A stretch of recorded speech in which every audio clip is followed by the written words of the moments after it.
today we are very fortunate to have His Holiness Amog Leela Prabhuji, and let me speak some few words about Prabhuji. Sorry, Mataji, you're trying to say something? His Grace Amog Leela Prabhuji.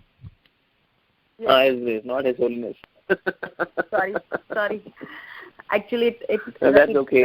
His Holiness Gopal Krishna Goswami Maharaj disciple, and I just misread it. Thank you so much, Mataji, for correcting me. And as I was reading, we have His Grace Amog Leela Das Prabhuji, and he is disciple of His Holiness Gopal Krishna Goswami Maharaj. He studied B.Tech in Computer Science, and he is Vice President at ISKCON Dwarka and co-faculty at IIMS Ahmedabad for teaching principles, ethics and morality in leadership. And Prabhuji is content writer for spiritual syllabus for practical implementation of spirituality in modern times for Hare Krishna devotees in Delhi NCR. And he is co-director and script writer for Vaikuntha Players and Spiritual Drama Group, and also lifestyle coach for families, corporate youth and children. And these are just few things of Prabhuji that I could say. Everything is available on YouTube, many of his lectures and everything. So Prabhuji, I hand over the call to you. Thank you so much for giving us this wonderful class today, Prabhuji. Thank you, Mati, for giving me this seva so that I can speak from Amal Puranam, Srimad Bhagavatam. Thank you very much, all the Vaishnavas. Thank you very much. And here, today we are going to discuss from Srimad Bhagavatam, Canto 4, Chapter 2, verse number 32. And the chapter entitled Daksha Curses Lord Shiva. So this is about it. Om Namo Bhagavate Vasudevaya. Om Namo Bhagavate Vasudevaya. Om Namo Bhagavate Vasudevaya. Hare Krishna. So this verse from Canto 4, Chapter 2, verse number 32 goes like this. Tad Brahma Paramam Shuddham Satam Vartama Sanatanam Vigrahayata Pashandam Daivam Vo Yatra Bhutarat. The translation goes like this. Translation, the word meaning translation for Prabhupada His Divine Grace, Srila Prabhupada Ki Jai. Translation.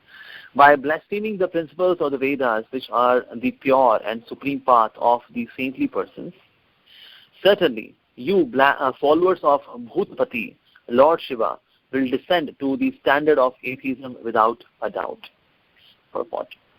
Lord Shiva is described here as Bhutarat. The ghost and those who are situated in the material mode of ignorance are called Bhutas. So Bhutarat refers to a leader of the creatures who are in lowest standard of material modes of nature. Another meaning of Bhuta is anyone who has taken birth or anything which is produced. So in that sense, Lord Shiva may be accepted as the father of this material world. Here, of course, Bhrigu Muni takes Lord Shiva as the leader of the lowest creatures. The characteristics of the lowest class of men have already been described. They do not bathe, they have long hair on their heads, and they are addicted to intoxicants. In comparison with the path followed by the followers of Bhutarat, the Vedic system is certainly excellent, for it promotes people to spiritual life as the highest eternal principle of human civilization. If one decries or blasphemes the Vedic principles, then he falls to the standard of atheism. Om Ajnanatimirandhasya Jnananjana Shalakaya Chakshurum Militam Yena Tasmai Shri Gurave Namaha Shri Chaitanya Manobhishtam Sthapitam Yena Bhutale Swayam Rupa Tadamayyam Dadati Suvadantikam Vandeham Shri Guru Shri Utapata Shri Gurun Vaishnavansha Shri Rupam Sagrajatam Sahaganathanathantam Tam Sajivam Sadvaitam Savadhutam Parijan Sahitam Krishna Chaitanya Devam Shri Radha Krishna Padan Sahaganata Shri Vishakhanitanscha He Krishna Karuna Sindhu Deenabandho Jagatpate Gopesha Gopikakanta Radha Kanta Namostate Taptakanchan Gaurangi Radhe Vrindavaneshwari Vrishabhanu Sudevi Pranamami Haripriye Vancha Kalputrubhescha Kripa Sindhubhevacha Patitanam Pavanebhyo Vaishnavebhyo Namo Namah Jai Shri Krishna Chaitanya Prabhu Nityananda Shri Advaita Gadadhar Srivasadi Gaur Bhaktavinda Hare Krishna Krishna Krishna Hare Hare Hare Rama Rama Rama Hare Hare Namo Shivadaya Krishna Krishna Bhutale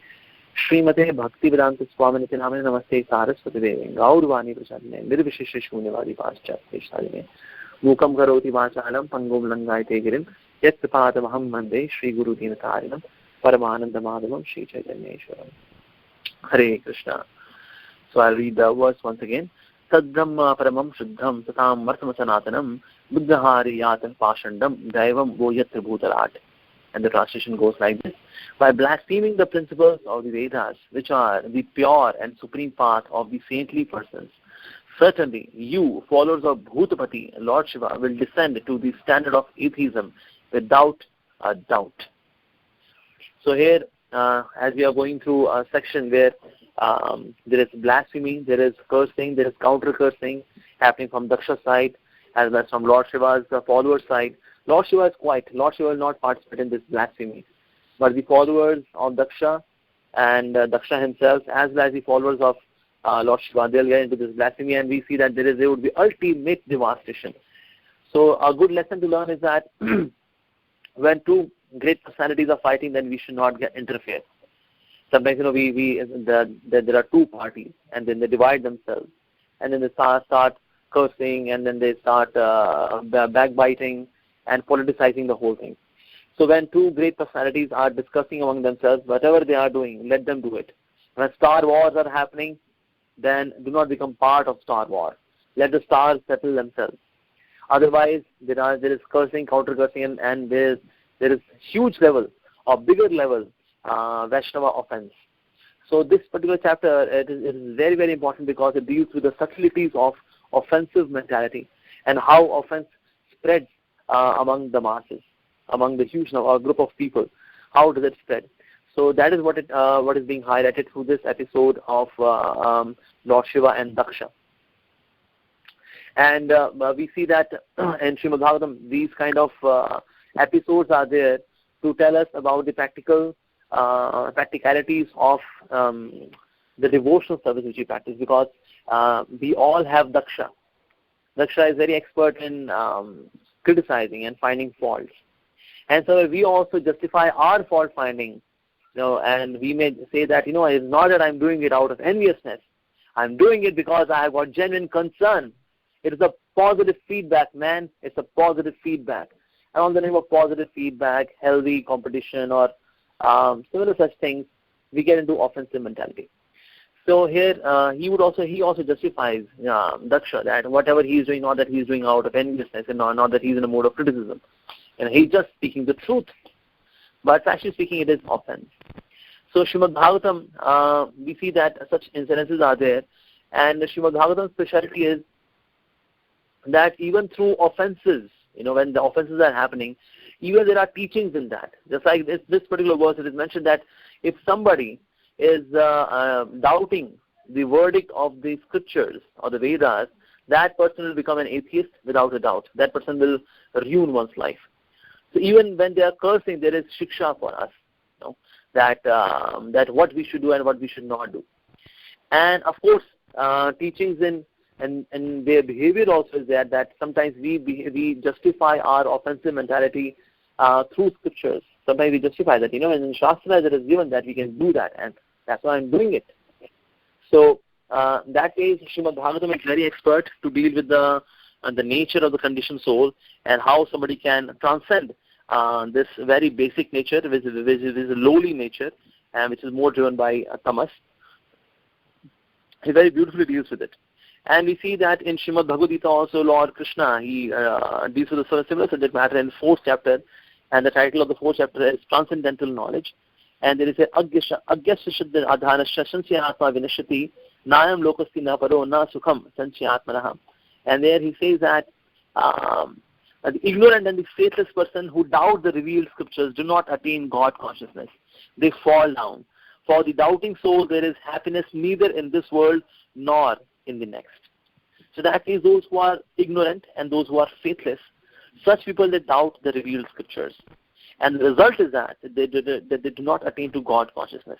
Okay, when they do not attain to God consciousness, still they may go to heaven? No. There, Krishna says they fall down.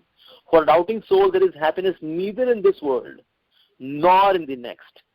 So in this life or in next life, the person who is faithless, the one who is doubting the revealed scriptures, such a person cannot be happy either in this life or in next life. So a similar thing is also highlighted in Bhagavad Gita as well, which is the context or the content indicated by this particular verse. And then we see that also among the 10 offenses to the holy name, the fourth offense. What is the fourth offense? Anybody? Anyone who is listening, yes? Can tell what is the fourth offense to the holy name?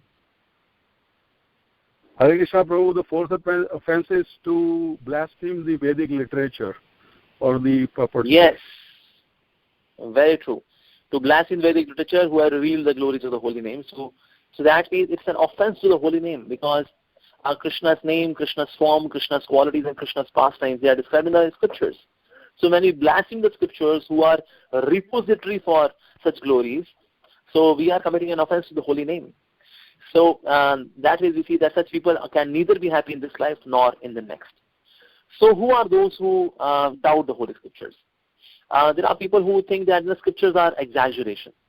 When there's a description of the 14 planetary systems and how they are arranged and how they move and what are who are the residents and what are the nature of the people there, what are the activities there, and the great amount of opulence and the systems and rituals which are being followed in these planets, then people doubt that, it's an exaggeration. That's like one cannot commit as many offenses, as many sins as one can counteract by chanting one name of Lord Hari. This is just too much, man. For the faithless person, that person will say, this is too much. Just by chanting one name Hari, more sins can be counteracted, not offenses. More sins can be counteracted than I can commit. That's too much, man. That's just too much. When somebody in this way thinks that there is exaggeration in the scriptures, one becomes doubtful about them. Or somebody may say, no, why should I believe in the scriptures? Because somebody wrote it. Maybe that person was jobless. That person had no job to do, nothing to work. And that's why he thought, maybe I write down something, and that person wrote scriptures. Charles Dickens also wrote some books. And then Mahadev Verma has also written some books. And some guy would have written these old, ancient, mythological texts. So someone may conclude like that as well. And that's why people become sometimes doubtful about the scriptures. And of course, there are various reasons that we should have faith in the scriptures.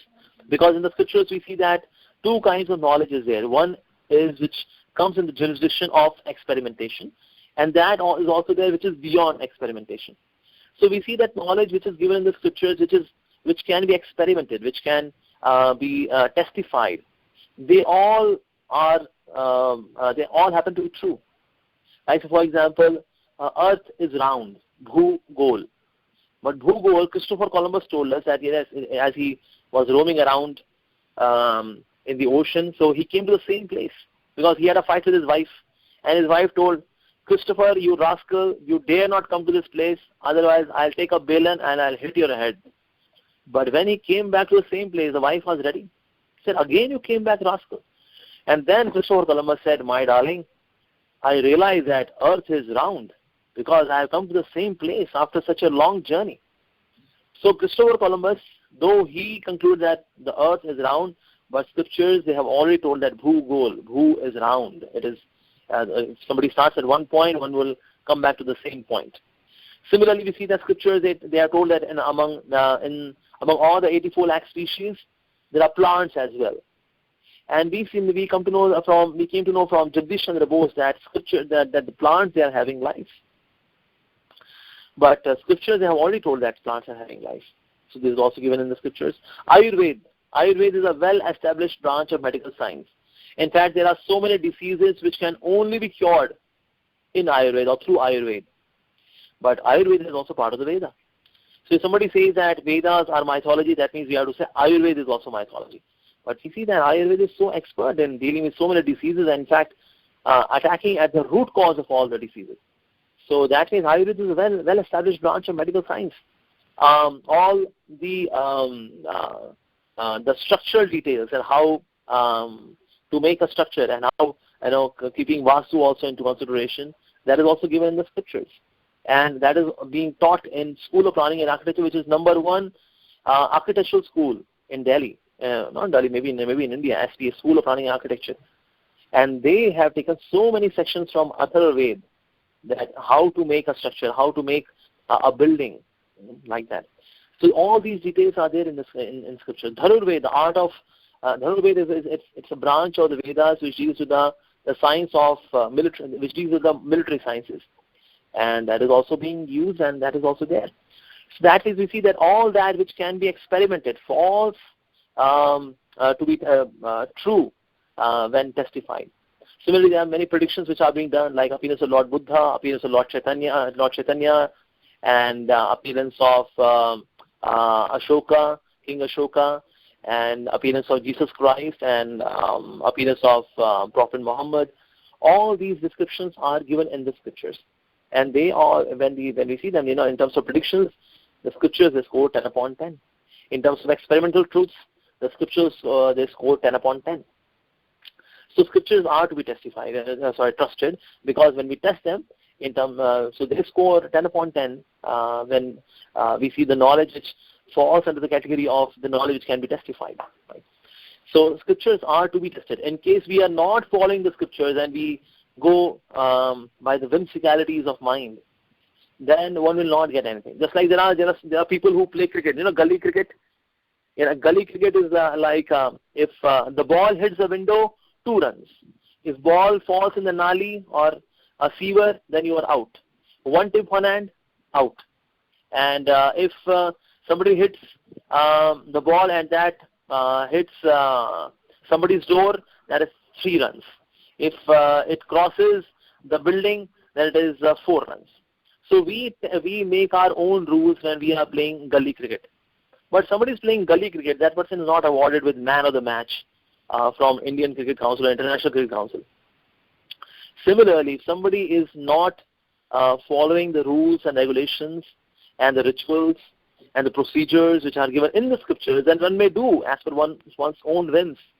One cannot achieve anything. Reason being, scriptures are the words of God. Scriptures are known as Shabda Brahma.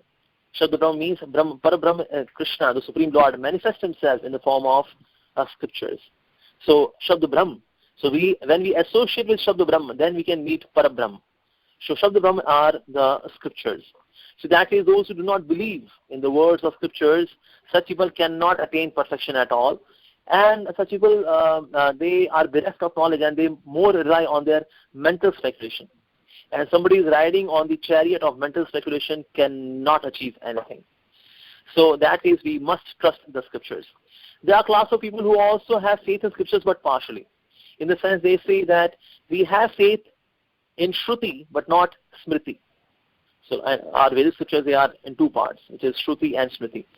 Shruti deals with that section of the scriptures which has been recorded as it is, and these are the words of God. When Lord spoke something and that was recorded as it is, that is known as Shruti. When whatever Lord spoke and that is being explained by the devotees, that is known as Smriti. So Shrutis are also there and Smritis are also there. Smritis are composed by the devotees of the Lord explaining Shruti and going beyond as well. Shrutis, they are Hare Krishna. There's some kind of noise happening. Hare Krishna. Am I still on the call?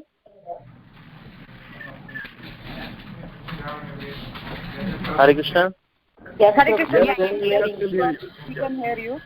But I think somebody needs to mute their phone. Somebody's phone is on unmute. Hare Krishna, am I still on call? Because there's some kind of noise. Yes, Prabhuji, you can continue. Yes, Prabhuji. Acha. All right. So I was talking about Shruti and Smriti. So Shruti are the words of God which Lord spoke himself. And Smriti is something which is being explained by the devotees. Like, so for example, if somebody kills someone, that person should be hanged till death. Now this is a Shruti. And Smriti is that, a case study which explains this, which explains this particular code.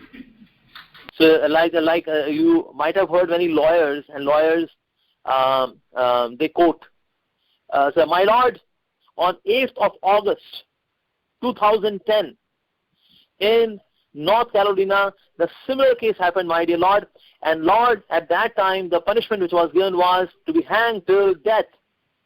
And then in this way we testify that particular code. That means if somebody kills someone, that person should be hanged till death. So Smritis are the case studies which are explaining the Shrutis. And Smritis, because they are explained by the devotees of the Lord, that's why they contain even sections which are dealing with pure devotion service. Shrutis, they deal with Karma Kanda section. Like 85% of the Shruti deals with Karma Kanda. The rest of the 10%, 15% deals with Upasana Kanda and Jnana Kanda. Very, very, very, very less, something about absolute, very less. Upanishads, they talk about impersonal, which is spiritual, but that is not complete, that is partial. The Puranas, which are Smriti or Mahabharata and Ramayana, they deal with more devotional service, the devotional aspect. The devotees, they explain the devotional aspect. So there are a class of people who only believe in Shruti, just like there are people who are followers of Arya Samaj. Arya Samajis, they only believe in Vedas, and they say rest all are recent compositions by some people. The Vedas are the original composition, and we trust only the Vedas, not even Shrutis completely, because in Shrutis also fall Sanhitas and Upanishads, like that, Upavedas, but they only consider the Vedas. And the followers of, what was his name? Dayanand Saraswati. So that way it is not like that, where we will only trust the Vedas because Atharva Ved has got Ved added at the end of it. Atharva Veda, Sama Veda, Yajur Veda. So because they have Veda, Sama Veda, because they have Veda added in the end, so we will only consider them as Veda. No, it is not like that. Just like in the study, what we have studied in our schools and colleges at that time, we used to study anthropology, zoology, biology. Logy means the study of. So biology means the study of the animals and the plants and life and all that. Biology, anthropology, zoology, like that. So whatever is containing logy at the end, we consider that as a study, as a branch of study. But there are many other studies as well which do not contain logy at the end. For example, mathematics. We don't say mathematicsology. We don't say mathology or historyology or geographyology. We just call it geography. We call it history. And that's it. Mathematics, civics. So there are subjects like that which do not contain logy at the end. But still there are branch of studies. Similarly, in the scriptures as well, among the Vedas, there are scriptures which have Veda added at the end of the name, like Yajur Veda, Sama Veda, Rig Veda, Veda. But there are scriptures also which do not have Veda, like the Upanishads, they don't have Veda added at the end of them, their names. The Puranas, the histories, but still they are bona fide scriptures. So like Arya Samajis, they don't consider the Shrutis as bona fide branch of Vedic sciences. They only consider the Vedas. And the Vedas, they don't mostly deal with ritualistic worship. That's why we see that Arya Samajis are mostly into Karma Kanda. They are mostly into Havans and Yagyas and fire sacrifices and nothing else. But there is no devotional flavor in Arya Samaj. So such people also, they accept scriptures, but they accept them partially. And that's why they also remain deluded. And we see that nowadays Arya Samaj is dwindling. There are no spiritual practices. Arya Samajis are Arya Samajis on the name only. So there is no use of following the scriptures that ways as well. So one should consider Shruti as well as Smriti. Like when the Quran says, Shruti, Smriti, Puran, Adi, Pancharatri ki vidimina, Ekantiki Harir Bhaktir Utpataya Kalpate. So the one who doesn't consider the Shrutis, the Smritis, the Pancharatra, etc., but the one who doesn't have faith in them, they consider they only create disturbance in society. Ekantiki Harir Bhaktir, on the name of devotion to God, Utpataya Kalpate. They only create utpat. They only create disturbance in society. So certainly one should have faith in both the Shruti as well as Smriti. In this way one can have complete understanding of the absolute truth, because Shruti and Smriti, they combine together to make Shabda Brahm. And Lord Krishna says that one should not just get stuck to Shrutis, because he says in chapter 2 verse 45 in the Bhagavad Gita, he says, Traigunya Vishya Veda. The Vedas, they deal with the three modes of material nature, and that's it. Arjuna, go beyond the three modes. So he is encouraging Arjuna that you should not just get stuck in Shruti, you should also go to Smriti part of the scriptures. So the scriptures, therefore, they are dealing with all class of people. Scriptures are for those who are tamasic, those who are rasic, those who are sattvic. For those, like for example, there are 18 Puranas. The 6 Puranas are for those who are in tamas. So for them there is a Shiv Puran, Ling Puran, such Puranas are there for them. And those who are in the mode of goodness, those in the passion, for them there is Devi Bhagavad and the Brahma Vaivat Puran, Brahmanda Puran, such Puranas are also there. And those who are in the mode of goodness, for them there are also Puranas, like there is Vishnu Puran, there is Matsya Puran, and similarly so such Puranas are there. Those who are in Satogun. And those who want to have transcendental, pure, intense devotional service, for them there is Srimad Bhagavatam, Puranam Amalam. So beyond 3 modes. So Shabda Brahm deals with the people who are struggling with the 3 modes and those who want to go beyond 3 modes. So they are not in Tamogun, they are not in Rajogun or Satogun. They are beyond. But they are dealing with a class of people who are in Tamogun, Rajogun or Satogun. So that is, we see that scriptures, they are divided. And those who are in the mode of ignorance, Lord Shiva is highlighted as the Lord. Just like sometimes people ask, they say that, there is Shiv Puran as well, there is Shiv Mahapuran. Shiv Mahapuran says that Lord Shiva is the supreme absolute truth. And you are saying, Krishna, just because, you are going through your Purana and we are quoting from our Purana. So that is, actually it is all a relative thing. If we study Shiv Puran, and that's why Shiva is supreme. But Srimad Bhagavatam and Sri Jiva Goswami explains that why different Puranas are having like this kind of descriptions. So among the 14 Manus, there is one Manvantar which is known as Tamas Manvantar. In Tamas Manvantar, Lord Shiva is made supreme by Lord Vishnu, so that those who are in Tamogun, they can accept the authority of Lord Shiva for them to receive mercy of Lord Shiva. And why Lord Shiva is given the most tamasic people? The reason being he is most pure. He is most transcendental. Just like in a class, to the most duffer class is given the best teacher. The best teacher, if you ask, you are the best teacher and here is the most duffer class of people. Only a teacher like you can let them pass the school. Otherwise, they are so low class, so dull-headed, they cannot pass exams. But you are such a nice teacher, you can deliver them. Similarly, Tamoguni people, they are being given to Lord Shiva. And Lord Shiva, in that case, he appears to live like them, but he's not like them. He's absolutely transcendental. And Lord Shiva, those who are attached to Lord Shiva, they may take various kind of intoxicants. Actually, Prabhupada is saying that those who are wearing beard and those who do not take bath and they take intoxicants, such people are tamasic people. And Shivji has been given this department to deliver these tamasic people. In fact, Shiva means merciful. The very meaning of Lord Shiva, Shiva means merciful. And he has taken this merciful nature from Supreme Lord Krishna. Sometimes the verse which the part of the verse which has been quoted as Satyam Shivam Sundaram. A long time ago, there was one movie also in Bollywood, Satyam Shivam Sundaram, Satya hi Shiv hai, Shiv hi Sundar hai, and then Tina Taman is singing a song like that. But the purport of Satyam Shivam Sundaram is not about Lord Shiva. Actually, Satyam Shivam Sundaram is about Krishna. Satyam means truth. The absolute truth is Krishna. That's why he is Satyam. Shiva means merciful. Because Lord Krishna is most merciful. Hey Krishna, Karuna Sindhu, Deenavandho Jagatare. He is most merciful. That's why he is Shivam. And Sundaram, because he is extremely beautiful. That's why he is Sundaram. So Satyam Shivam Sundaram is not for Lord Shiva, it's more for Krishna. It also applies to Lord Shiva as well, but it is more for Lord Krishna. So that means we see that Lord Shiva is the one who delivers them, reason being those who are tamasi people, they can connect to Lord Shiva the most. They may drink bhang, they may take all kinds of intoxicant on the name of worship to Lord Shiva. But Lord Shiva is not engaged in all these activities. He's all pure, certainly for sure. But yes, those who are followers, they have their own whimsical natures and whimsical ways of worship. That's another thing.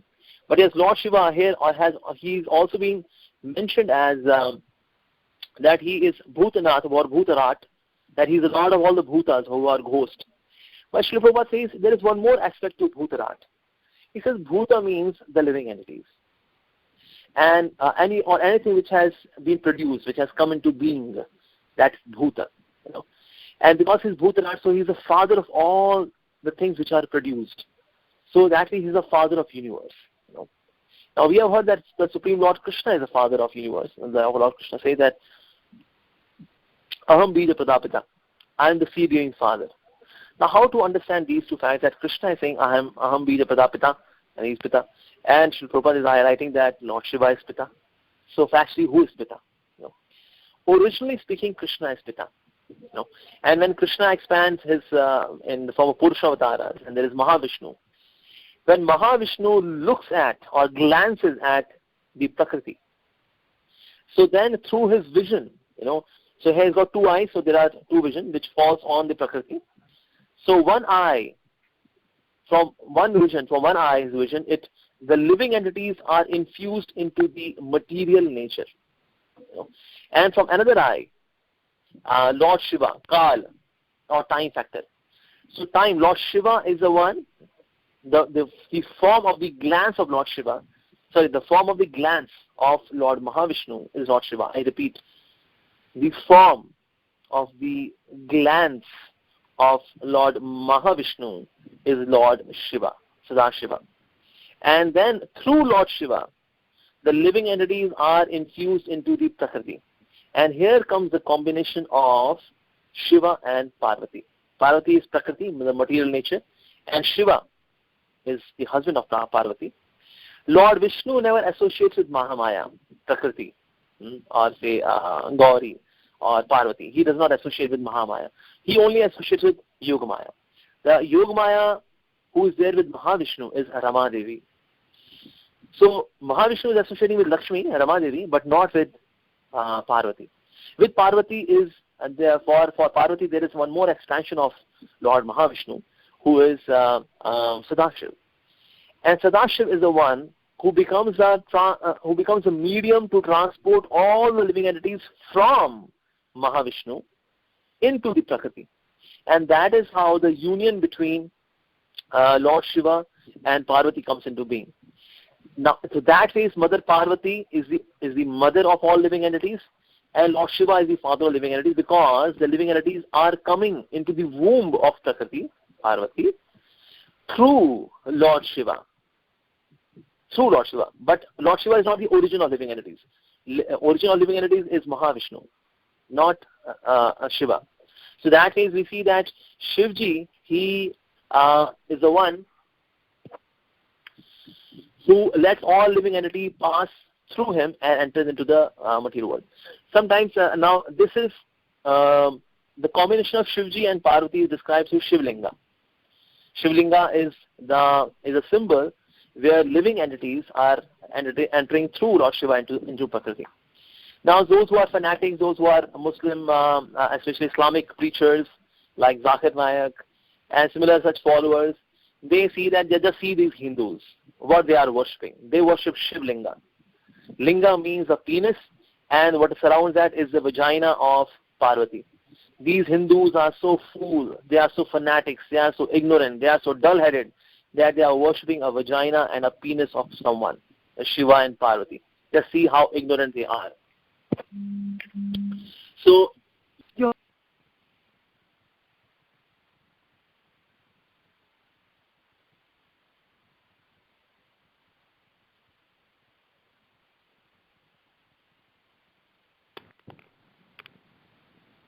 Hare Krishna. Not to hear Mataji. Yes, Mataji, we cannot hear Prabhuji. I think Prabhuji got disconnected. Hare Krishna. Hare Krishna, I'm sorry, I lost the call in between. I'm back. So I was telling about Shivlinga. Shivlinga is not about worshipping a penis and a vagina. It is not about that. And for Linga. Hare Krishna.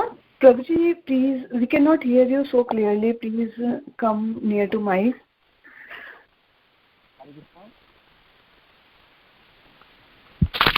Hare Krishna, Prabhuji. Hare Krishna. Prabhuji, are you there? Hare Krishna, my voice is coming? Hare Krishna? Yeah. Now. Hare Krishna? Yeah. Yes. Yeah. So what I'm saying, I was saying that the word Shishinam is used for penis and not for Lingam. Lingam is just a symbol of Lord Shiva, and Prakriti is surrounding, not that it is the vagina of Parvati. So that way it's a very disgusting and very shameful explanation given by those who are against Sanatana Dharma, and they say just see Hindus here, they are worshipping a penis and a vagina, but it's not like that. It only symbolizes that here is a Prakriti and Lord Shiva, who is a glance of Mahavishnu, and through them the living entities they enter the material universe. So anyone who raises question regarding Shivlinga, we can clearly give explanation that Shishinam is used for the private part of someone, but not Linga. So Lord Shiva becomes the father of the living entities because he becomes a medium of transferring the living entities into the material nature. And that way he is described as father by Srila Prabhupada in the purport. And because he's most merciful and he's most pure, and that's why he's being given this department that he can deliver those who are in the most downtrodden condition of life. And he's the one who comes in touch with Mahamaya, not contaminated by Mahamaya. Mahamaya comes only in association of Lord Shiva. But Lord Shiva is not contaminated by Mahamaya. He's pure always. And that case he remains transcendental, but he's mentioned as Bhutarat in this particular verse. The reason being, from one angle, he is the Lord of all those who are in Tamogun, and those all living entities, because he becomes a transparent via medium for all the living entities to enter into the material world. So one should have faith in the scriptures, and here it is mentioned that those who do not have faith in scriptures, such people, they ultimately become atheists. Like those who see people who are suffering in this world, they say, where is God? People are suffering in this world, they are rotting in this world, they are begging, they are having leprosy. There's so much struggle happening. Where is God? To hell with that God who is letting all this happen. So those who do not, but if they go through law of karma, which is so nicely been described in the scriptures, then such a person can certainly will not be an atheist. So scriptures, they are there to revive our love, and they are containing all the messages so that we can complete our journey back home, back to Godhead, like that. All right, so I'll stop here. Hare Krishna. Anybody has any question, you may ask a question.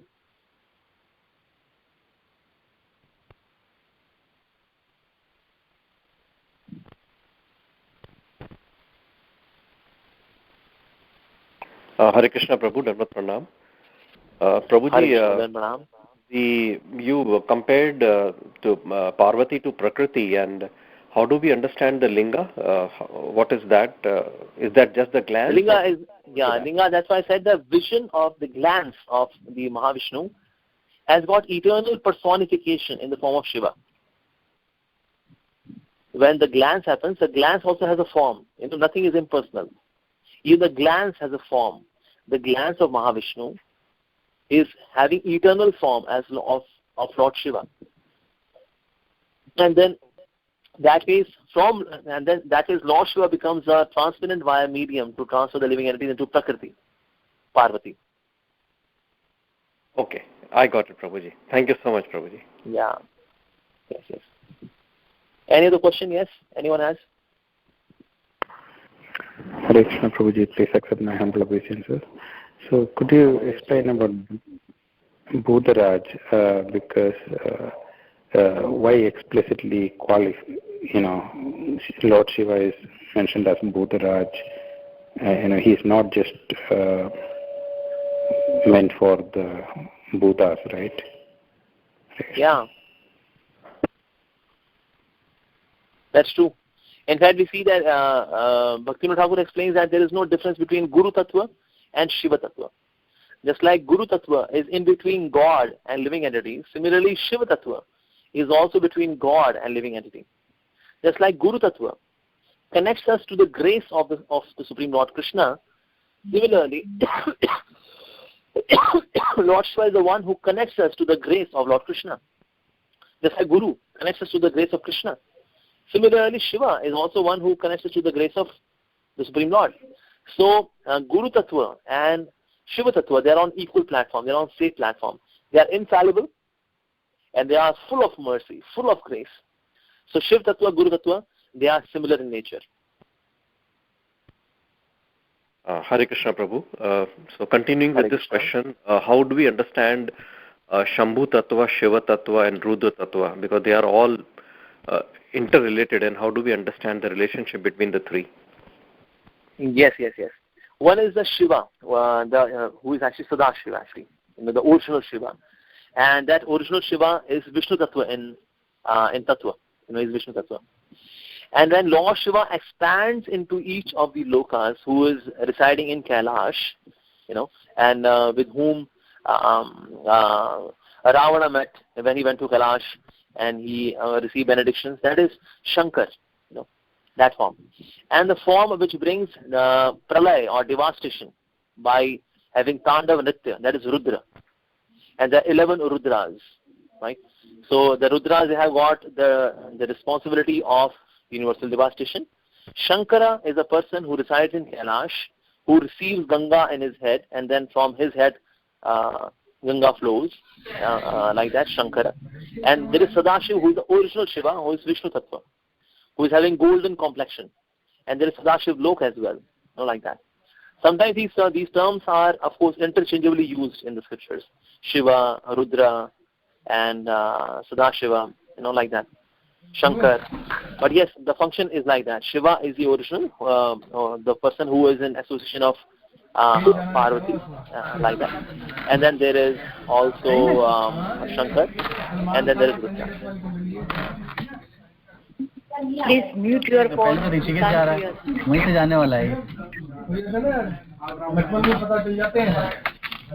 mute your phone.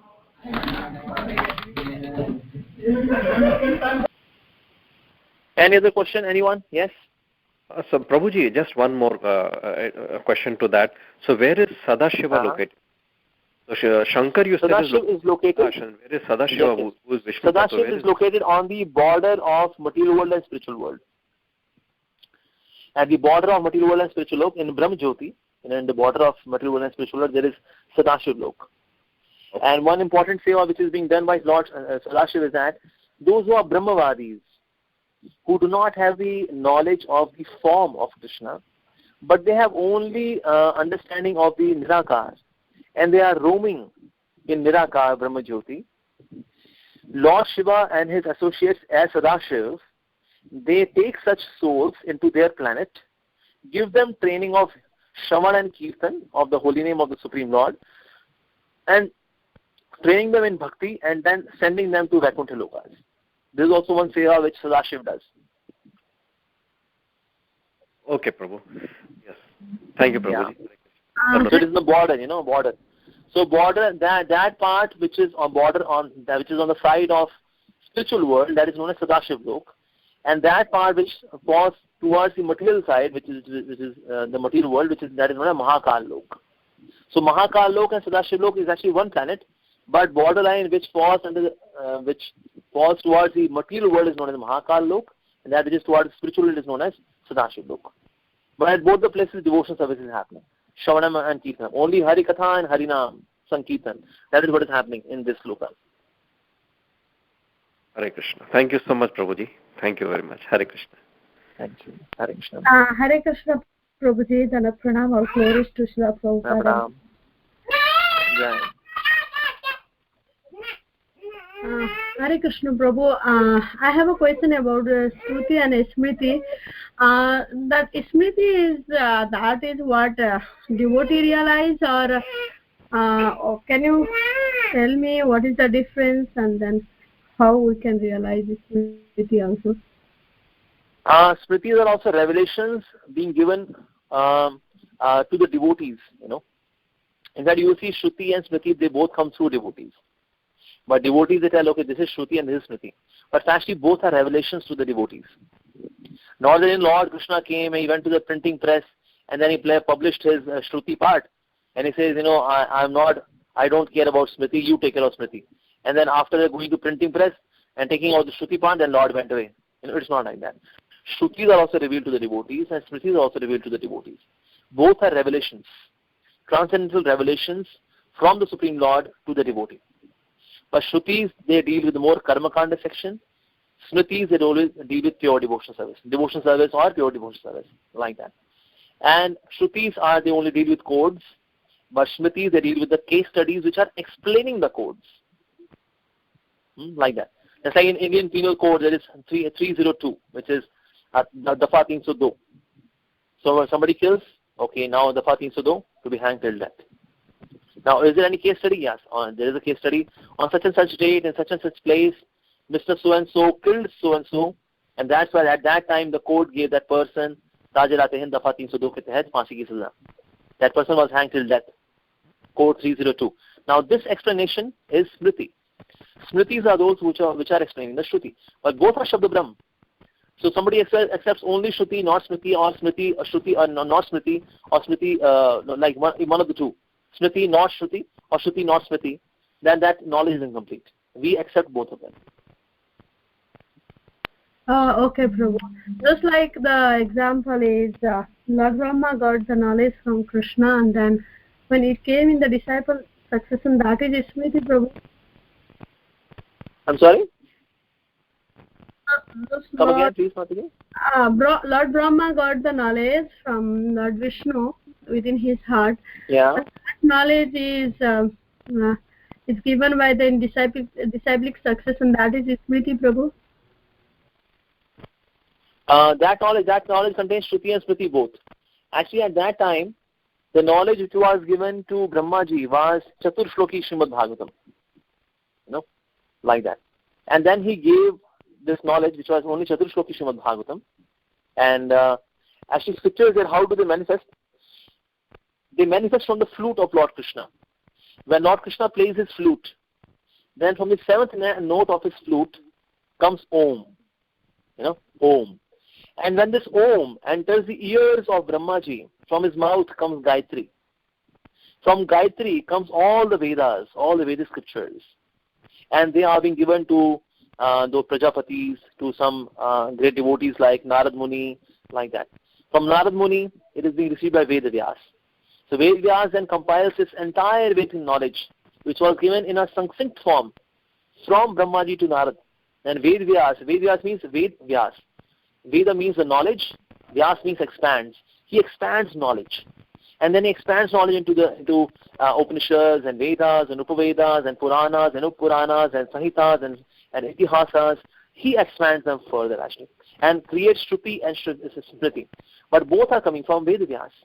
Vedas as well as the Shrutis as well as Smriti. So he brings the expansion, Veda Vyas. And then Veda Vyas, in our line, it is being received by Madhvacharya. And then Madhvacharya takes it forward and gives it to his disciples. And this way it finally was received by the devotees in International Society for Krishna Consciousness to Srila Prabhupada. Like that. But yes, it began from Lord Krishna's seventh note of his flute. And from that seventh note of his flute came Om. That Om entered the ears of Brahma. And after entering the ears of Brahma, when they came out in the form of Gayatri. From Gayatri came all the four Vedas, and then they were heard by learned personalities like Narad Muni. Narad Muni gave it to Veda Vyas, and then Veda Vyas expanded that Vedic knowledge, which was given in a very compressed form from Lord Krishna to Brahma to Narada, like that. Okay, Prabhu. Thank you. Is that okay? Yeah. Thank you so much, Prabhu. Thank you for your class. Welcome, Madhavi.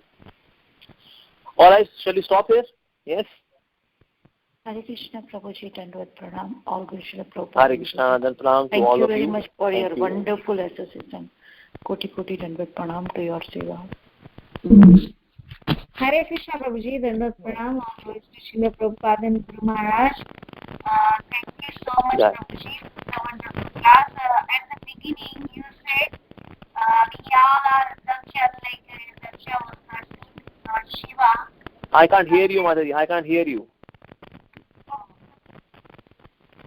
I cannot hear you. Shamagori, we are not able to hear you.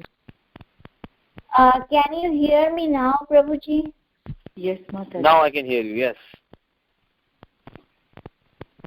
Okay. So, Prabhuji, you were saying we are all Dakshas at the beginning, you said, and like whatever Daksha was saying was the truth, but he was keep on making offenses. Hare Krishna, I can't hear you now, again. Yeah, what can you hear now? Yeah, now it is better, yeah. Yeah. So, Prabhuji, whatever Daksha Prajapati was saying was the truth, but he was keep on making offenses. So sometimes what happens when doing services, we speak the truth, but that the devotee, the other devotee takes it is an offense. So how to stop that, Prabhuji? In our if somebody is justifying one's offenses through the scriptures, is it like that?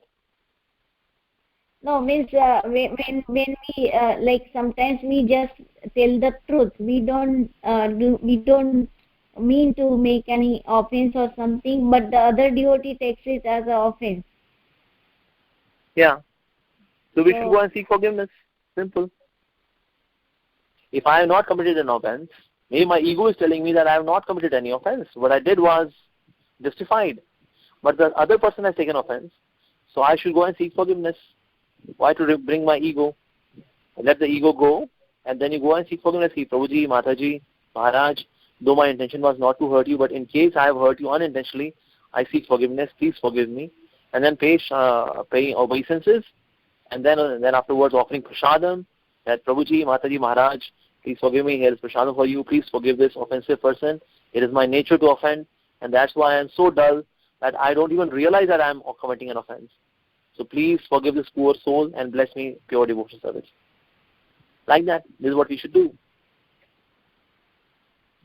Thank you, Prabhuji. Not in ego, I will say, I have not committed an offense. Why the hell should I go and ask for forgiveness? What this person thinks of himself or herself? To hell with this person. I lie. Why should I bow down? Why should I always? Why? Why?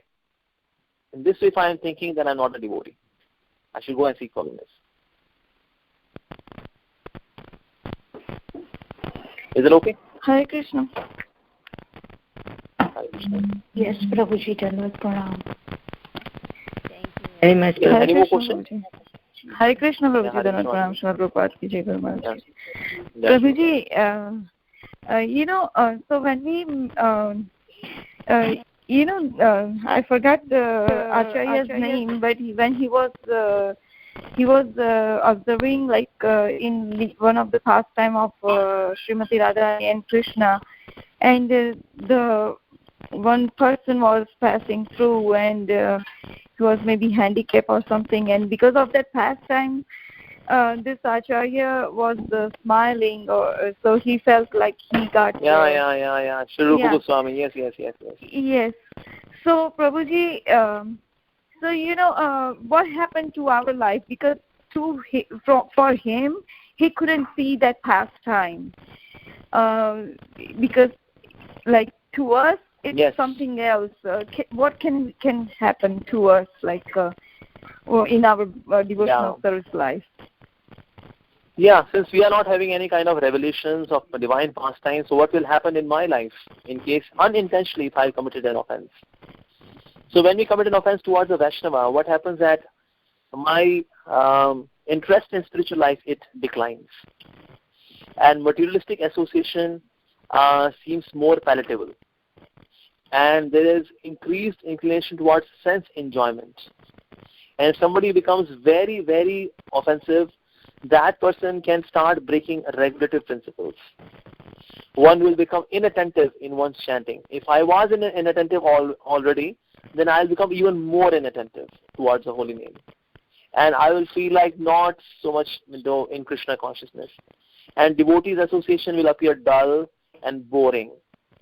Scriptures will appear dull and boring. Holy name will appear dull and boring. And those who are materialistic people, they will appear so happy-go-lucky. And then that association will attract me. So that is when we commit offenses, then material life becomes more alluring and spiritual life appears very dull. This is what happens overall when we commit offenses. So of course we should try our level best not to commit an offense.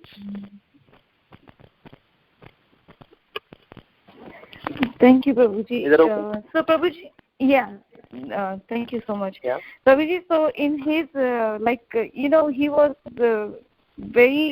he didn't, to us, to me, he didn't commit any kind of mistake, but the other person felt that. So he, and he still asked for permission. He found out that what happened and all.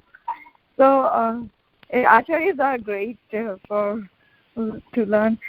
And one more thing, Prabhuji, the fourth offense you said today to blaspheme the scriptures.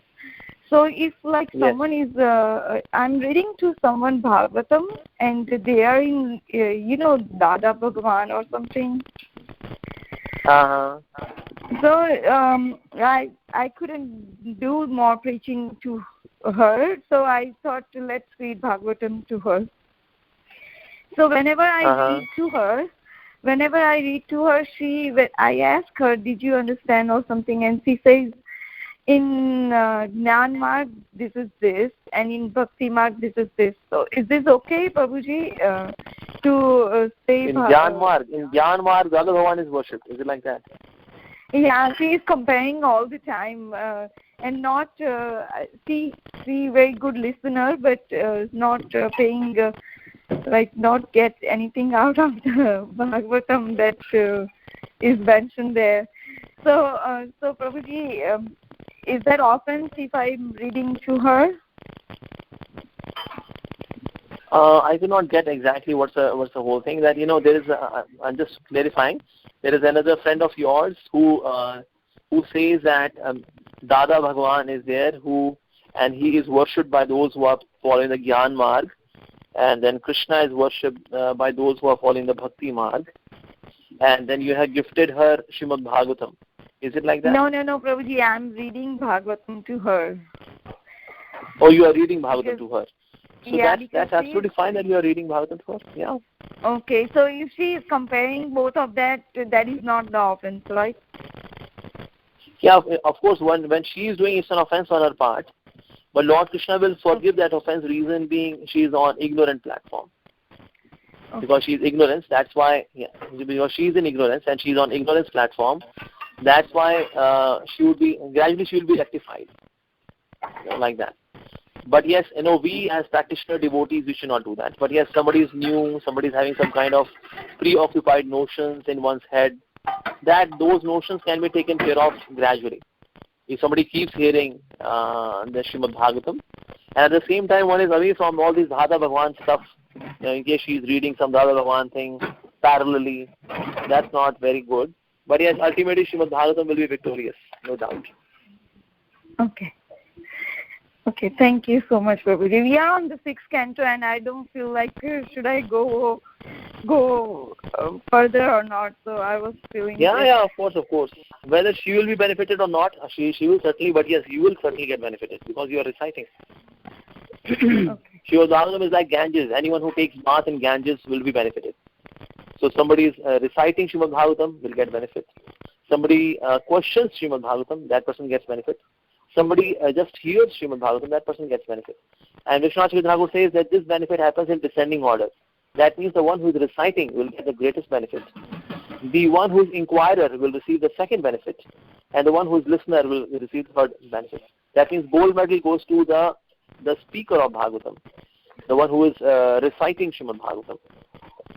The silver medal goes to the one who is inquiring from Srimad Bhagavatam. And bronze medal goes to the person who is listening Bhagavatam. So gold, silver and bronze medal. First to the speaker, then to the inquirer, then to the listener. So you are getting gold medal. Very nice. Thank you, Prabhuji. Hare Krishna. Hare Krishna. Alright, so shall we stop? We are done? Hare Krishna, Prabhu. I have a last question if you have time. Yeah, please. Yeah, sure. Please. Prabhuji, how can we avoid the offenses? Is there any secret? By developing service attitude. And how to develop service attitude? By loud and clear, attentive chanting.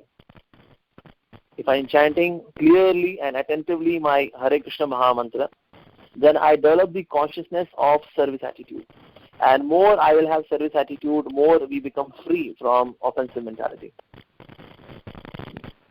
Because more and more we become pure, then what happens that we become sensitive towards others and we become insensitive about ourselves. But those who are neophytes, those who are beginners, those who are bacha on the path of bhakti, they are very sensitive about themselves. They feel very hurt. They feel hurt very easily. But about others, they are not sensitive. If they have hurt someone, they say, well, when I commit any kind of wrong, that's fine, that's normal. So that happens to a bacha, the one who is a neophyte, the one who is a beginner. But as we become more and more pure by our bhajan, by Harinam, then we become sensitive about others, that they may not feel hurt, they may not feel bad about my activities. If I have hurt you, I'm really sorry, like that. I don't think one becomes insensitive about oneself. One is hurt, well, no offense, so no, I'm okay, relax, like that. So one becomes insensitive about oneself and sensitive about others, which is a sign of progress. And vice versa, shows a sign of being a neophyte. I'm sensitive about myself, I become angry, I'm too touchy, as they say, some people are too touchy, very sensitive. They feel hurt so quickly, so easily. That's a sign of being a neophyte. And about others, they are insensitive. So more and more we become purified, we become free from offensive mentality. In fact, to commit an offense is such a thing which disturbs my mind. Oh, in case if I offend someone, then I have sleepless nights. Okay, I offended someone. No, it's so wrong. I made that devotee felt bad. And that's really wrong. That's not good. And that person becomes anxious. This anxiety will save the person from the offense. But this happens as we become pure in devotees association and attentively, loudly, clearly, distinctly chanting Hare Krishna Mahamantra.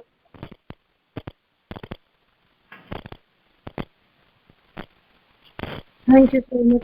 Is that okay? Yes. Thank you so much. Thank you, Prabhuji. Dandavat pranam. Hare Krishna. Okay, thank you. Dhanavad everyone. Vancha kalpatarubhascha kripa sindhubhyo patitanam pavanebhyo vaishnavebhyo namaha. Srimad Bhagavatam ki jai. Ananta